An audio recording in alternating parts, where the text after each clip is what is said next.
Chromosomes. Little strands of nucleic acids and proteins are the fundamental genetic instructions that tell us who we are at birth. Most people are born with 46 chromosomes, but each year in the United States, about 6,000 people are born with an extra chromosome, making them a person with Down syndrome. If you've ever encountered someone with Down syndrome, you know that they are some of the kindest, most joyful people you will ever meet. They truly have something extra. My name is Lisa Nichols, and I have spent the last 24 years as both the CEO of Technology Partners and as the mother to Allie. Allie has something extra in every sense of the word. I have been blessed to be by her side as she impacts everyone she meets. Through these two important roles as CEO and mother to Allie, I have witnessed countless life lessons that have fundamentally changed the way I look at the world. While you may not have an extra chromosome, every leader has something extra that defines who you are.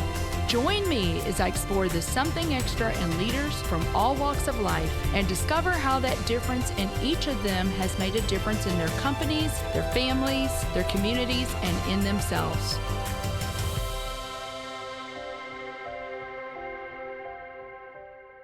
If you like this episode today, please go to Apple Podcasts or wherever you listen and leave us a 5-star rating. I'm delighted to have Greg Smith on the Something Extra podcast today. Greg is an enterprise agile coach, trainer, speaker, and author. So Greg Smith, welcome to the Something Extra podcast. I am so delighted to have you as my guest today. I cannot wait to introduce you to our listeners. Thank you for making the time to be on the show. Oh, thanks for making time for me. It's a pleasure. Well, we're going to have a lot of fun. We got a lot to talk about. Now, Greg, you are unique. You're a unique guy, because we all are, right? But you're very unique in terms of my podcast guest. You are the first Technology Partners colleague that I've ever had on the podcast. All right. I'm going to lead the way, it sounds like. Yay! You're going to be the trailblazer here. So we began working together, I think, on various projects starting in about 2020. And don't let this go to your head, Greg. Okay, promise me that your head won't get any bigger here, but you're really incredible. I mean, our Technology Partners team loves you. Our clients love you. So we're just so blessed to have you as part of the Technology Partners team. And like I said, I cannot wait to introduce you to our listeners. But we've got a lot to talk about. Before we get into all that, tell me a little bit about growing up. I know that you went to school in Kentucky or university in Kentucky, but you live in Seattle now. So tell me, where did you actually grow up? Did you grow up in Kentucky? Sort of. My folks were from Jackson County, Kentucky, which I think still to this day has a population of about 2,000 people. And after they got married, they decided to move to Ohio. I was actually born just outside of Cincinnati. And when I was 10 years old, they decided they were tired of Ohio and they wanted to come back home. So my dad decided he wanted to stop working in manufacturing, and he bought a mom and pop grocery store out in a tiny little city, London, Kentucky. And I basically grew up in a grocery store in London, Kentucky from the age of 10 on. Oh my goodness. Well, that's no wonder I like you so much, because I'm a fellow Kentuckian too. Greg and I both were raised in Paducah, Kentucky, went to school at Murray State. So no wonder I like you so much, Greg. So let me ask you, go ahead. What were you going to say? When we first started this morning, I'm feeling a little like home. I'm picking up some of that accent. I'm back home. So feels good. I know. It's the bluegrass state, right? It was an amazing place to grow up. And I remember talking about accents, Greg. I remember when my Greg and I first moved to St. Louis 40 years ago, people would ask me all the time. We'd be out to dinner or whatnot. And people would say, "Where are you from?" Yeah. You are not from here. And so even when people really notice my accent today, I said, if you think I have an accent now, you should have heard me 40 years ago. Isn't that the truth? Yeah. I still get a little, I get, like when I say guitar and a few other words, people are like, where are you from? So. I know. But now you're on the West Coast. So let me ask you a little bit, and you just kind of gave me a little clue because your dad was working in manufacturing. But what did you like to do as a little boy? Oh, like everybody else, I think, get on my Schwinn bicycle, put some playing cards in the spokes, and go cruising down the street. Um, like in Ohio, when I was growing up younger, they had a King Quick grocery store. So go get a icy or a slushy at the grocery store. Play wiffle ball all day. That was like typical summer if we weren't in school. So wiffle ball, bicycles, all that kind of fun stuff that kids did. All the good Yeah. stuff, right? All the good ways of growing up.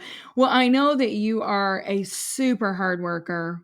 You've got an impeccable work ethic, Greg. So, where did you pick that up? From your parents, from a coach, from a teacher? I mean, I'm sure your parents were super hard workers. It's funny, Lisa. In my family, I'm probably labeled as a slacker.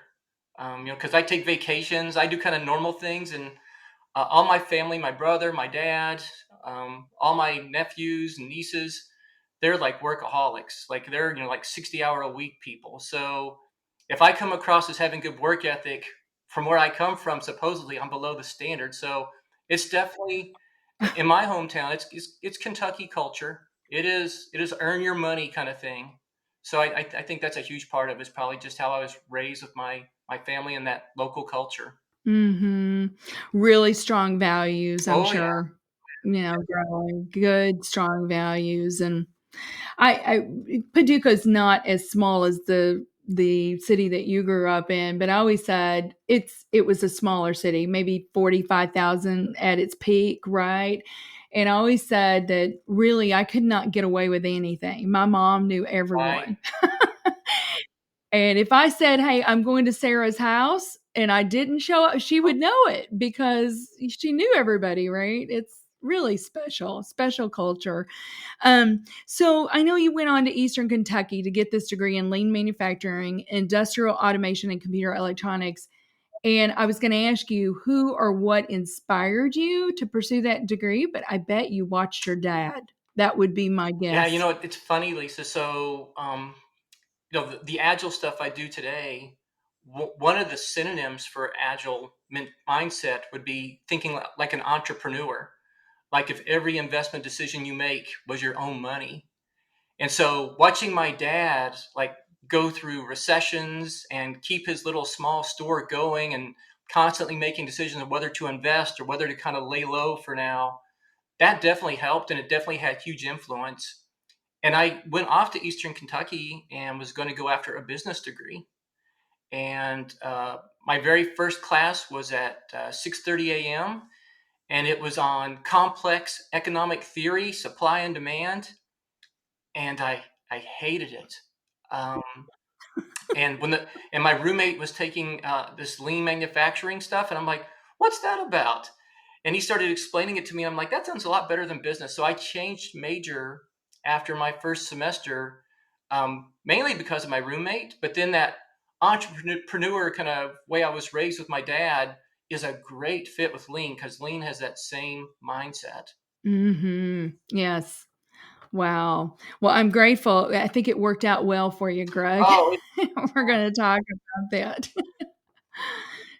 You started with, I think, R. Donnelley, and you were designing, supporting automated manufacturing, more in the software or more in the hardware, and then you pivoted to software development. So, what was the precipice for that pivot to get into more software yeah. development? So R. Donnelley, I came out of Eastern Kentucky University, and I knew, Kanban, work in progress, all of the kind of lean Toyota production system ways. And I went to work for R. Donnelley in a printing plant in Danville, Kentucky, another really small town. And their manufacturing and their lean processes were great. And after 3 years, I became kind of bored, and they asked me to go out to Los Angeles to roll out a system that created custom magazines on the fly. So, like if you subscribe to Time, People, Sports Illustrated, the system I helped implement in the Los Angeles plant would like say, "Here comes Lisa's book," and it would pull your demographics, and it would say, "Okay, she doesn't smoke, so hold the smoking ad. She's got a family, but give her the station wagon ad. So as your magazine's being created, it's totally customized and tailored to you. And I had to learn software on top of my manufacturing systems knowledge to start working with that. And then they transferred me to Seattle, and I was getting more into business systems, and the internet started exploding. And next thing I know, I'm just in the middle of doing software development projects, and I've kind of left manufacturing behind. Mm. I'm thinking as you're talking there, Greg, it was like analytics before analytics was It cool. was. They're really, I mean, they are customizing, right, for the individual, which is Yeah, so on the fly, cool. like 150 magazines a minute going by, and you could see, like, Lisa's go by, and you could see the machines adjust which pages are going in it as it's flying by you. So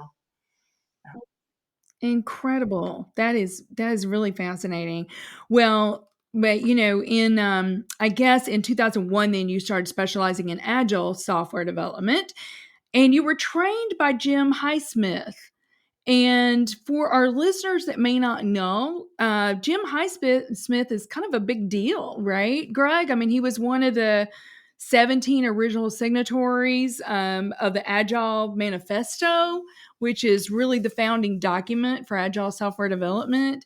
How did that come about? How did you come about where you were trained by him? And did he more or less act like a mentor to you? oh yeah. So when I went from manufacturing into software development, amazingly, the lean process in manufacturing was much more efficient and effective, ability to adapt better than the software. We were following a waterfall process in my first software company, an internet startup in Seattle. And we were not delivering. Like we would get halfway through the design process and the client would change their mind. So we go back to analysis, design, planning, and then go to execution. And every time before we could get through that waterfall cycle, the client would change their mind and the project would get killed. So the person in charge of all application development had Jim Highsmith come in and train us. And he taught us Agile. And I'm glad he did, because I was about to leave and go back to manufacturing, because I'm like, finally, somebody's applying common sense process to software development.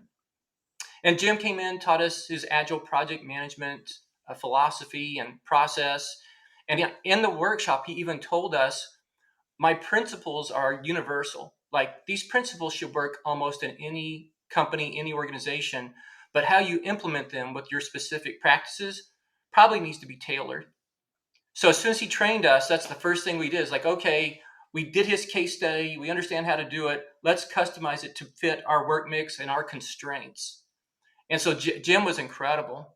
Learned a ton from him. And then 4 years later, I went to the Seattle Times and worked with the internet group, and we had Jim come in again.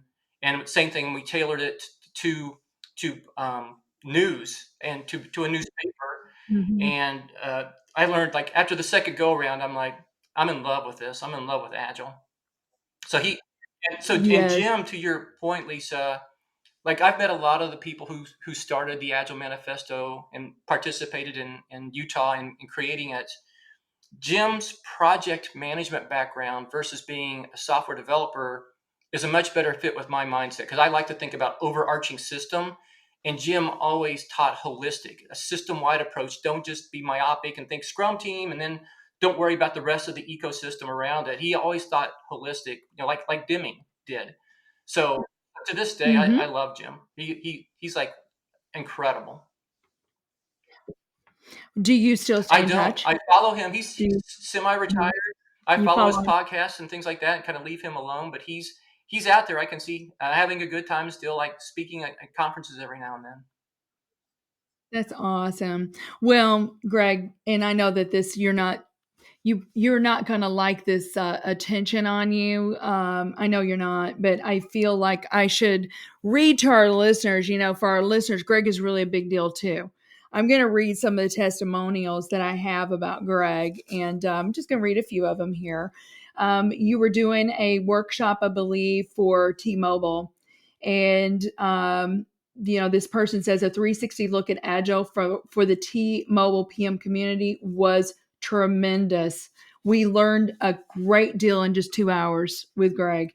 Here's another one. Greg's natural abilities as a coach and trainer made the materials come alive. His presentation was one of the best attended. That's incredible. This is when you were doing some things for StubHub. This person says he's a great communicator, did a good job tailoring training modules and workshops to different audiences, such as the Agile teams and managers. Since we have scaled Agile to about 90% of our teams and continue to grow our maturity level as we test and learn, I recommend Greg to any company who is interested in Agile adoption and training. Here's another one. Greg is one of the most enabling, knowledgeable Agile coaches and trainers I've ever had the privilege to work with. This was a different company that you had done some work for. Attendees felt they left empowered. They sang the praises as they reviewed, reflected, and implemented the techniques that were demonstrated at the workshop. Greg has an ability to illustrate examples from a variety of different fields. Here's one more. Greg brings along his colorful, extremely infectious personality. And going back to Greg, why he said, our technology partners team just loves you, and so do our clients. You do have an infectious personality that allows you to quickly and easily associate with any and all levels of the corporation. I would welcome any opportunity to work with Greg again. And that's just a few of the testimonials out of many. So I know, Greg, you've helped numerous Fortune 500 organizations, many of them iconic: Microsoft, JP Morgan Chase, StubHub, as we said, Fannie Mae, First Data, State of Washington, Halliburton, and the list goes on and on and on. How many Agile transformations do you believe you have done to date, Greg? Oh, it's over 100. I could probably pull my hard drive here and give you an exact number, but it's over 100. I'm sure every one of them were your favorite. Oh, But do you have any? They were all your favorite, right? But do you have any anecdotal stories of a particular one or two where you just saw a tremendous transformation in that organization? We're going to talk a lot more about Agile and why it's beneficial to an organization, but do you have any examples like that that just come off the top of your head that you can tell our listeners about? sure. You mentioned StubHub. StubHub was a great engagement, and probably like the best engagements I get involved in is where it's not like I don't mind it being requested or driven by like the Scrum or Agile team, but if it's driven by leadership, it usually goes better. And their leadership wanted to meet first. They actually wanted to talk about what do we do to enable these teams, what do we do from a strategy perspective. So we had this great foundation with leaders, and then we went to middle management next and said, so when you work with these teams, here's what you need to do. And then we finally got down to the teams, and then we kind of tailored because each team was a little unique. So that's like one of my favorite engagements because they did take the Deming mentality that Agile wasn't just teams, that it should be, for best results, a mentality and mindset across the whole org. And they bought into that. So that was beautiful. And the engagement was really fun too, because we started with 8 teams, and then back then StubHub kept purchasing companies. They actually purchased, I think, Ticket Technology there in St. Louis, and I came to train them. And so every time I thought the engagement was over, they do another acquisition and say, go train the new teams that we just brought in. So it was fun. And actually, They were all yeah, in. and a lot of their Scrum Masters and Agile coaches to this day, we're still really close friends, see each other at the conferences, keep in touch. So, That's yeah. awesome. That is awesome. Well, I'm going to ask you one more question, and then we are going to take a quick little break. But let me ask you this. So we may have listeners out there, Greg, that are really not familiar with Agile. Can you provide an overview of Agile, and how does it differ from Waterfall? And you've already talked a little bit about Waterfall, but give our listeners that are not familiar what is an overview and what is Agile when we were talking about it, and how is it different? Sure. Let's see. A lot of people right away, I just want to say they think Agile is for software projects only. And Agile's roots go back to like 1949 and Edwards Deming starting to use the methods with Toyota to help them recover after World War II. So a lot of this stuff goes back to manufacturing, doesn't even tie into software. And software is a much better fit though, because it's so much easier to modify than it is to like change your manufacturing line setup. But an example I would give is, like, if you were to go to, let's just say Ford Motors website, and you ordered a new Mustang, one of these beautiful Mustangs that just came out for 2024, you'd go on their website, you'd spec color, you'd say whether you want leather seats, if you want the Bose system upgrade, if you want fog lights, if you want the 6-cylinder engine or the 8. You'd go through and pick about 40 attributes of that car, and you'd order it. And then, 2 months later, Ford would deliver it to your door. And if there was a defect with the car, obviously like a cut in the seat or something, Ford would say, "Oh, we'll come back by and we'll fix it, whatever." But if you ordered that Ford Mustang and you ordered it with leather seats, and you live in Florida, and you go out for your first drive and you're slipping and sliding in your seat because you're sweating so much, you're like, "Wow, I wish I would have got the cloth seats instead." Well, you can call up Ford, but Ford's going to say, "No, you bought the car. Contract's over." And let's say too, Mm-hmm. when you did get it, there was a defect, like there was like some kind of hole, like the radio knob is loose, whatever. When you try to adjust the radio, Ford will fix it, but you may have to ship it back, or it's going to take a while till it gets fixed. So an agile approach would be, we still go to Ford's website, we still spec those 40 things we want, but then we fly into Louisville or wherever they're making this Mustang, and we ride shotgun with it. And like when it's going down the line, and maybe they just paint the rear panel, and you're like, "Oh wow, that's not the red I thought it was." They say, "Okay, then pick a different color," and they let you change color because they haven't had a huge investment yet. And then let's say they do put the seats in, and you hop in, and like the leather doesn't feel good, and like you like, "Maybe I wish I could do cloth." They're like, "I haven't bolted them in yet, so just the cloth ones are here. We'll bolt those in." And then it goes on down the line. They put the radio in, and you listen to the standard, and you're like, "This sounds kind of tinny. I want to go with the Bose." So they put the Bose in, put the subwoofer in the trunk. So you ride with the car or the order the whole way, and you can make adjustments the whole way. So before they ship it to you, the odds of getting something you're not going to like are really low. And not only from a spec perspective do you get what you ultimately needed, because you got a chance to test drive it all along the way, but if there was some kind of quality issue, you're right there with them inspecting it. So if the stereo knob's loose, you can catch it when you get into play with the stereo. Or if you see like something wrong with the paint before it ships, you can say that needs to be fixed. So we try to catch everything up front, and then the odds of delivering the wrong thing are really low. So that's probably like one super high Yeah. level example I give you of what Agile is in practice. That is an amazing metaphor. I Oh, love that. I will not forget that. And yeah, I mean, it just that makes so much sense. So there's a lot more we need to talk about, Greg, but we do need to take a quick break, and we'll be right back on the Something Extra podcast with Greg Smith.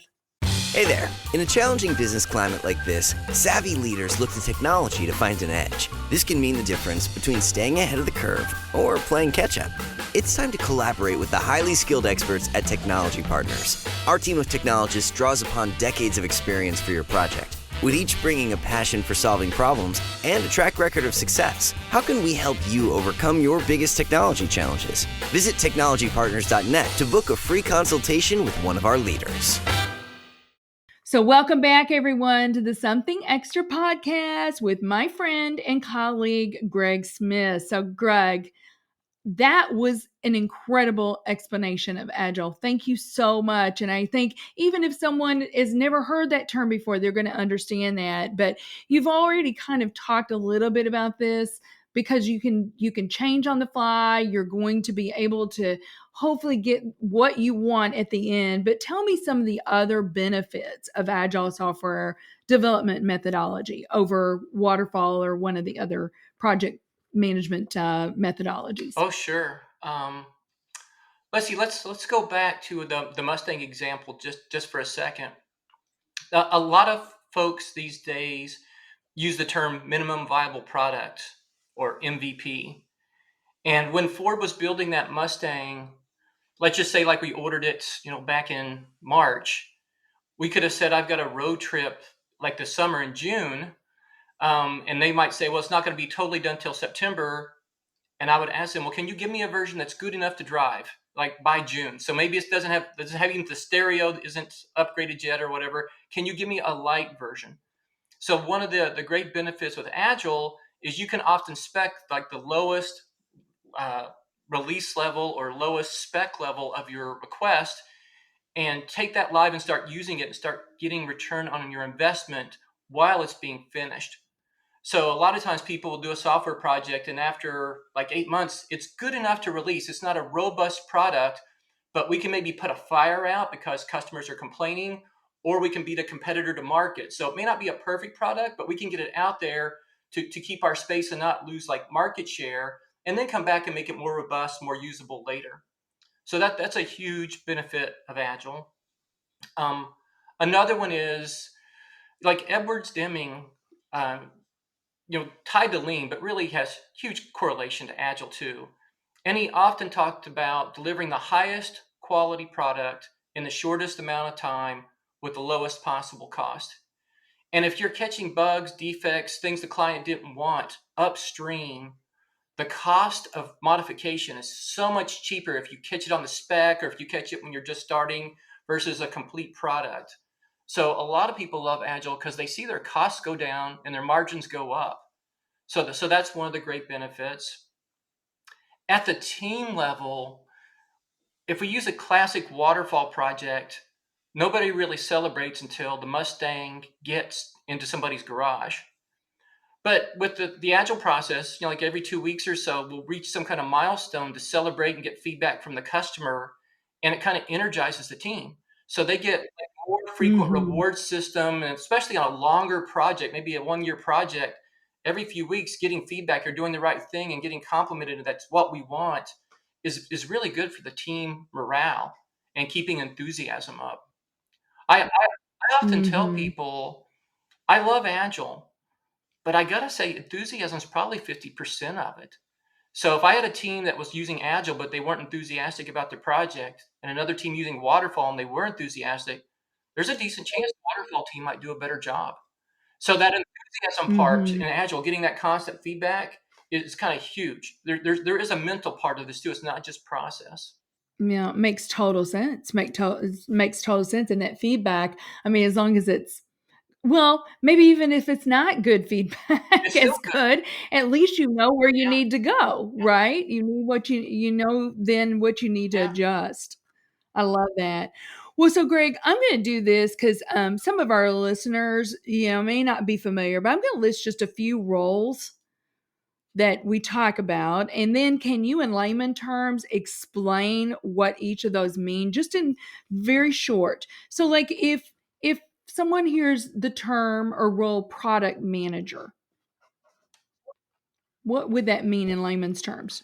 Yeah. So in on most Agile teams, we'll usually use the term product owner, and it's not necessarily a job title, but it's a role. And it is somebody's guiding us, somebody's doing a roadmap and kind of telling us which direction to take the product. So they're always kind of running in front of the team, saying what we should do next. And if we're doing like commercial software, this product owner is a proxy for all the end users. So they go out and do market research, they bring in focus groups, they do usability testing. They're constantly trying to stay in touch with the target market or target customer and represent them back to the team. So like if we're doing like Microsoft doing Office, we can't have 100 million users come in and give us feedback. But that product owner can be going out and surveying all those people and trying to represent them accurately back to the development team. So yeah. Makes And total even, sense. what's interesting, Lisa, is I tell orgs, even if they're going to stay with the waterfall process, you still have to have a good product owner. Somebody's got to tell us which direction to go. You can have committees and steering committees, but at the end of the day, it's good to have like one person that kind of really represents the end user, so we don't get paralyzed with multiple thoughts on which direction to go. What if somebody talks about a program manager? Greg, how would you explain that in layman's terms? So programs usually in agile space is usually more than one team. So an analogy I might make is if we went to Microsoft, there might be a team that's just in charge of Microsoft Word, a team in charge of Excel, a team in charge of PowerPoint, but there's probably a program manager in charge of the Office program and everything that falls under that umbrella, and making sure all those disparate apps all work well together and give a consistent user experience. So programs usually like that next level kind of up.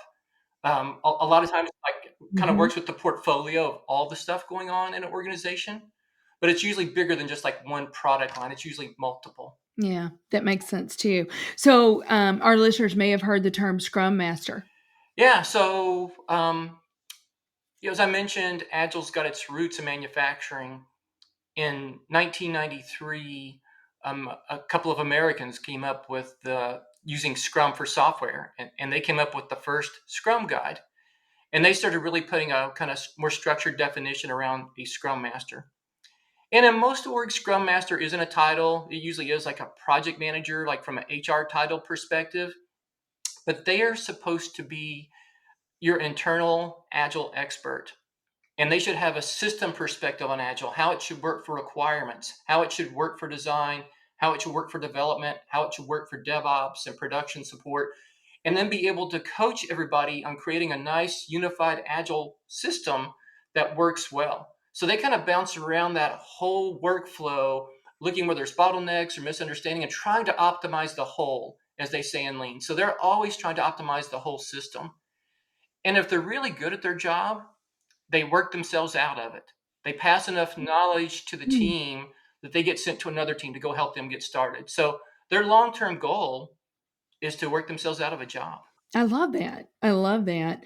Are there any other roles, I'm not sure, that are really instrumental in the agile process, Greg, that I've missed that you feel like we need to touch on? No, I think I think that's pretty much it from a roles perspective. And just kind of touching back on what we said before, leadership does need to be involved and be removing impediments for these teams. So whatever your leadership titles are, they do. It's great to actually have an agile executive sponsor, because some of the bottlenecks Mhm. do go to that level, and we need somebody with power to remove those for the team. So that's probably just the last thing I would say is you do need an agile sponsor at the senior level. That I'm so glad that you mentioned that because that sometimes can be the death Oh of yeah. it, right? If you don't have that executive sponsorship. So tell me this, what are some of the biggest misconceptions that you're seeing with Agile today? Oh, so we kind of mentioned, um, in America, we all think agile equals software. So it's not software. It can be used on. I really can't think of anything that I've not been able to apply it. The house I'm sitting in, which is probably what everybody thinks of as waterfalls when you build a house, but I only lived a mile away. And as it was being built, like after the foundation was up, every day my wife and my daughter and my dog and I would come up here and we'd inspect and we'd find something. And before they had went too far in putting the wrong brick on, or before they had went too far in framing the window with the wrong type of window, we would catch it and give them feedback. So first misconception is it's software only. Um, Maybe a second, not maybe, but for sure, a second misconception is, right before I came to you, I was on a call with a client, and they were talking about rolling out Agile across all their teams and how they wanted it standardized. And there's a lot of value in that, especially if people bounce around teams, like what we call a user story on one team's the same as another. But that's not really an agile goal. The goal is for the team to be effective. And if we can, try to make things as consistent as we can so people can rotate around. What we want to be Mhm. consistent on is there's like 12 principles. All of the teams should be adhering to those. But then the practices to support those principles could be, dramatically different. Like one recent engagement I had, they asked me to help the infrastructure team, the production support team, and the application or the data warehouse team use Agile. And application versus data warehouse, very different. Production support infrastructure, very different than apps. So we follow the principles, but the practices, the way our user stories look, were slightly different to support the work mix and the uniqueness of it. So I think that's something people Mhm. miss a lot is, yes, definitely, we're going to support the principles universally across every team, but the practices have to be tailored to be effective to the situation. It's not just cookie cutter, make everybody do the same thing, even if it doesn't add value. That's sort of why Agile came around, is people became so focused on process instead of value delivery. That's good. That's good. Well, let me ask you this. Greg, are there a few things that companies can do today to become a little more agile, Oh yeah. short of hiring you? So Which is, we do assessments for companies, and we do even we'll do an assessment if we're going to do just Scrum training. Like we'll get to know the team first, and when we get done looking at a company, if they're trying to roll out Agile or if they're already rolling it out, we'll create an improvement backlog. And in the improvement backlog, at the very top will be these things are high value if we change them. Like they'll have a lot of impact to the org. And then we'll cross-reference that to the level of like resistance we think we'll have or the level of work to implement it. So a lot of times the very top of that improvement list is high value, low resistance, and then maybe high value, medium resistance, and then high value, high resistance.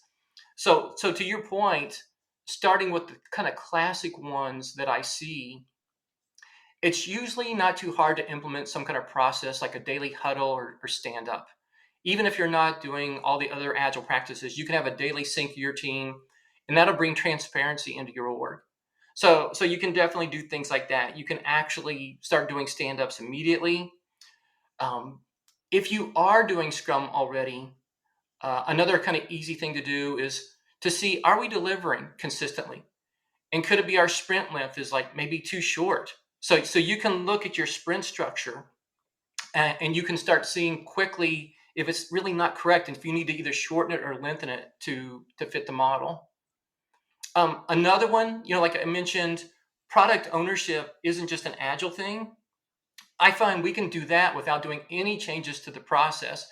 We can say somebody start looking at the strategic initiatives that this org's going after and start listing the initiatives we need to do and create a roadmap and start leading the team. So to me, that's another one of the kind of low hanging fruit ones. It's establishing a mm-hmm. product ownership mentality in an org. Mm-hmm. Oh my goodness, Greg, we need a lot more time with you because you're just a wealth of information. I want to ask you this. You wrote a book. It's called Becoming Agile in an Imperfect World. I love the title of that. Let me ask you, what inspired you to write the book? And then tell us a little bit about the book. And I think you have a very unique spin in that it's not just theory. You really explain Agile through a variety of different case studies, real world case studies. And I love it. It's not just the theory behind it, but you're talking about different things that you've done in these case studies.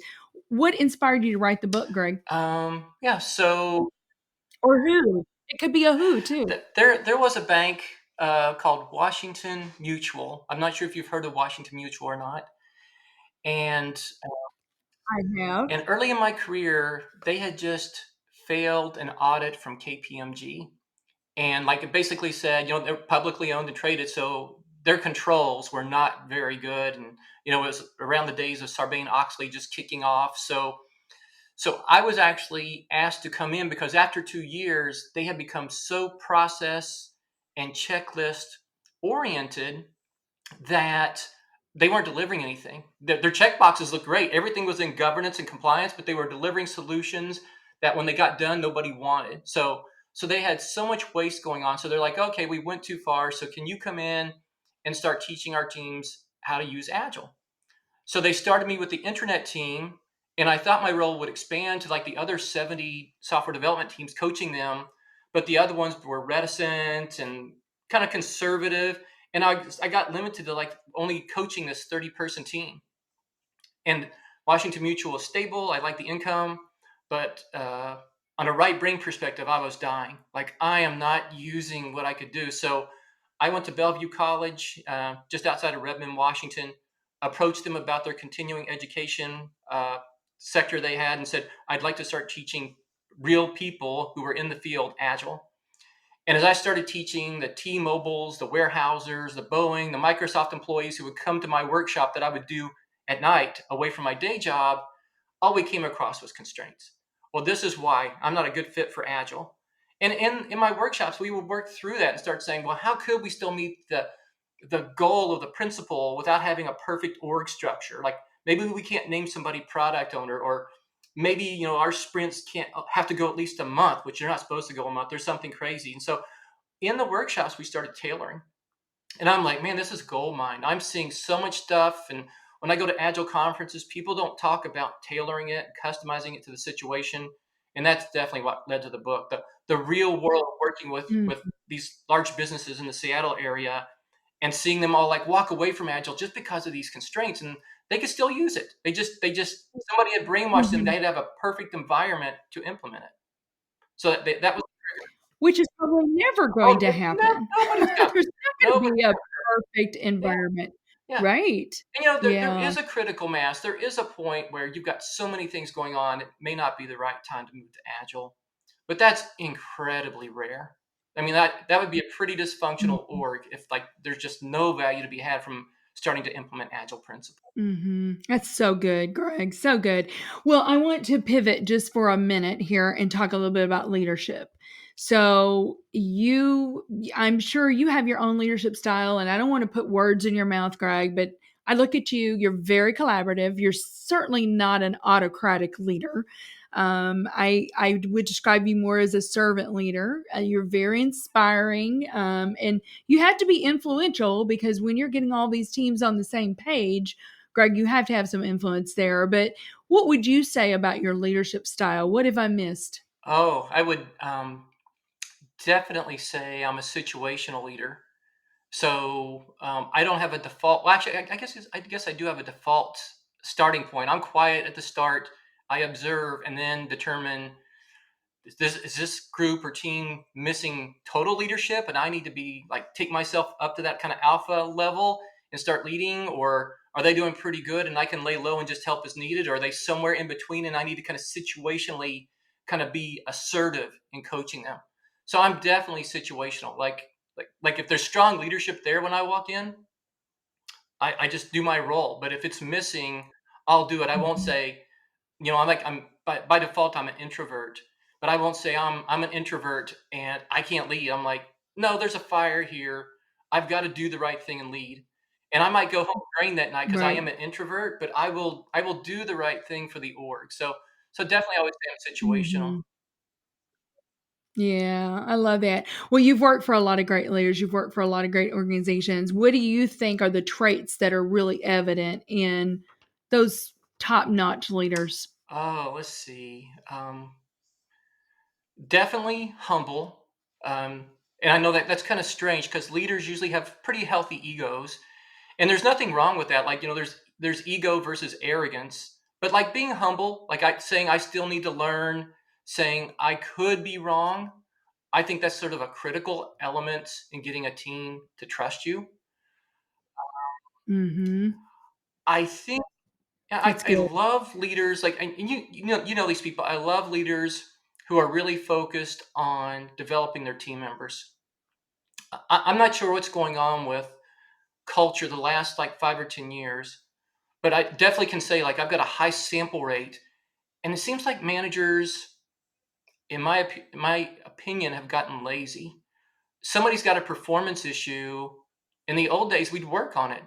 Now they're like, let's fire them. Like everybody I talk to, like they're just not performing. I don't think they get it. And I'm like, have you coached them? You're like, have you determined like what they're missing? I rarely see people coach. And like the best leaders still today, it might be old school, but I see them trying to develop people for the good of the org, for the good of the team. And then like we're always trying to give back too. Like I remember coming up and in my Agile career, so many people, there was like key moments out of the goodness of their heart. There was nothing in it for them. They helped me. So those are the traits I look for. I think too, like I'm sure you see this, Lisa. I can actually kind of tell if somebody's a good leader because I hear people talking about their teams more than I hear them talking about the leader. That's how I kind of recognize it. They don't need to be in the limelight. They're focused on their team getting results. And at the company, all hands once a quarter, you hear their team members come up and get awards and recognition. You don't hear them because they micromanaged, took over, and got their name in front of everybody. Like a really good leader kind of is behind the scenes and optimizing people. Right. I often hear it described as the upside down pyramid, Greg. Really, that, instead of the leader being at the top, I mean, it was really just kind of a different way of thinking. And I know that that's the kind of leader you are. You're really about your team and making sure your team's successful. If you were adding team members, what are those traits that you look for?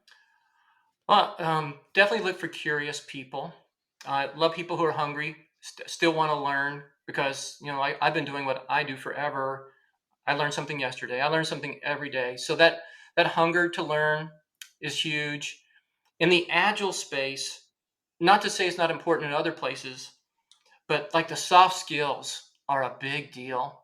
How to interact professionally, um, how to like manage conflict or prevent conflict from happening in the first place.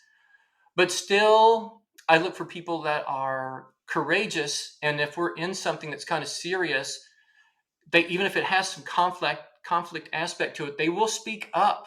And you'll actually, these people, we get meetings with people and you can see they're passionate and they want to resolve it, but it's not personal. So it's people who can have a passionate conversation without it turning personal or disrespectful. So those are some of the Mm-hmm. attributes I love in folks. That's good. That's good. Well, I'm going to do a quick lightning round with you here, and then we'll talk about something extra. But Greg, how do you personally unwind? What do you do to fill up your bucket after you've poured out so much of yourself? Um, Gosh, I love photography. Love sports. You name a sport. I either want to be at it or I've got it running on TV. And I mean, the whole spectrum, NBA, WNBA. I was watching Rafa Nadal, his first round at the French Open the other day. So I love sports. Love the golf. Terrible golfer, but love it. My daughter reads 200 books a year, and she puts pressure on me to join her. So part of my stuff now too is reading. So I have to read, like, I don't know, I'm maybe doing 20 books a year. So reading. Yeah. Wow, that's Yeah. amazing. She reads 200 books a year, She's Greg? insane. She loves it. That's She's a incredible. speed reader. She was like, when she was 3, I remember I had like a little ABC book with her, and she like threw it out of my hand and like I don't know, grabbed a classic and started reading The Great Gatsby or something. She's just gifted with language, and she speaks 3 languages. She's just crazy. So, It's amazing. I love it. Well, do you have a morning routine? oh yeah, yeah, every day. What's your morning routine? Like, I've been doing agile. I used to do a lot of public agile workshops and seminars, like especially early in the morning. And I definitely found I would have much clearer thought if I'd worked out first. So if I'm on the road and I'm presenting at 7 a.m., 4 a.m., I'm in some gym probably, or I'm out on the road running, I've got to work out first. And it's good. It clears my Mhm. mind. I plan my day. It does. I don't know that I'm getting endorphins. I'm getting something though. Even during as we were going through the pandemic, I just found it so therapeutic in the middle of a run or something, that stress would release and kind of come off. So definitely it has to start with Mhm. the workout every day. Mhm. More oxygen to Yeah, the they say that brain. it's more than thinking it is. It actually is physically. You are getting more oxygen. Yeah. So yeah. You're getting more oxygen, so that's good. That's a great word for our listeners. Well, tell me this, how do you best learn? I mean, you besides reading your 20 books a year or whatever you are reading right now with your daughter, I mean, do you go to conferences? I mean, how do you, because obviously technology is what is here today may not be here tomorrow. I don't know what the shelf life is now of a tool, but how do you keep up on everything? What do you personally do, Sure. So Greg? yeah, I do go to conferences. I would even say, since my career started, probably 80% of the methods I teach, I learned at conferences. So conferences are great for cutting edge. The Agile Alliance conference is coming up in Grapevine, Texas in July. I'll be there and see some of the latest stuff going on. It's funny, kind of going back to how do you relax question. My daughter reads nonfiction, so she's always passing me nonfiction books, but I actually read a lot, or I should say she reads fiction, and I read a lot of Mm-hmm. nonfiction. So I'm always like, if we go in a Barnes and Noble or some bookstore, I immediately go look what the latest agile books or the latest leadership books are. I find that very therapeutic still to be studying what I do for a living. It may sound crazy, but I don't, like, when the day's over, want to run from agile. I got lucky. I got to pick a passion and make a living from it. So I love learning, reading books. And there's actually, amazingly, I see a lot of good Agile content on YouTube these days. LinkedIn Learning has a ton of content. And then a lot of the Agile engagements we do, I'll cross the path of other Agile coaches, Scrum Masters, trainers, and we have like our own community, and we talk a lot. We talk about assessment processes, all kinds of things. So I learn a lot from my peers, and we constantly share. And for some reason, we're not competitive. Like we all just feel like one big happy Agile coaching group, and we all share a lot of like best practices. You want to help one another. I love that. Well, Greg, I will tell you one word that I would use to describe you. You are passionate. I mean, you can definitely tell that you love what you do, and I do too.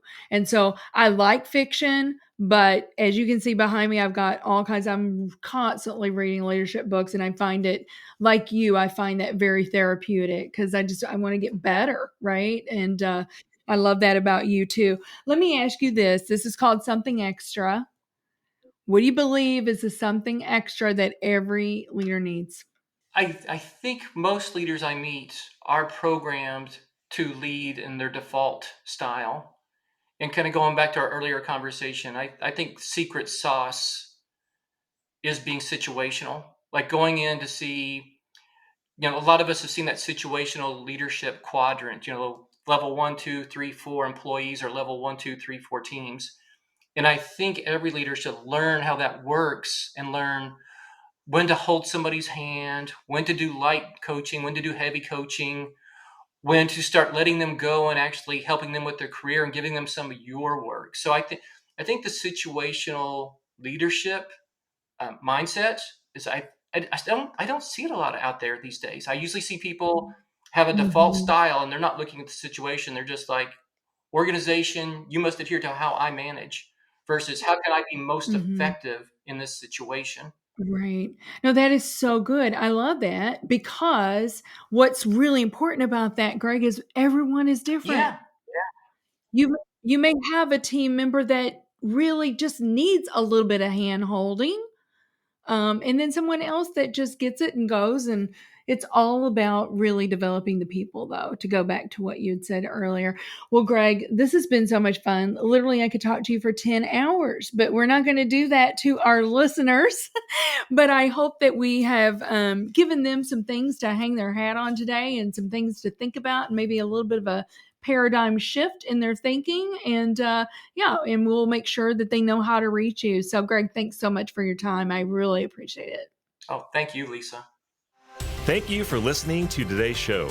Something Extra with Lisa Nichols is a Technology Partners production.